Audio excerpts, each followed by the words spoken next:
রাজ্যের মাননীয় মুখ্যমন্ত্রী মমতা বন্দ্যোপাধ্যায় মহাশয়কে বরণ করে নিচ্ছেন আমাদের কলকাতা পুলিশের নগরপাল শ্রী, এবং যিনি স্যার সঙ্গে থাকবেন রাজীব কুমার স্যার। অনুরোধ করে স্যার আপনি একটু আসুন স্যার, এটা আমাদের ম্যাডামকে বরণ করে নেওয়ার জন্য।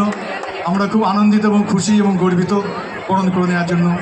আমাদের ফুল দিয়ে আমরা বরণ করে নেব আমাদের মাননীয় মুখ্যমন্ত্রী মহাশয়কে।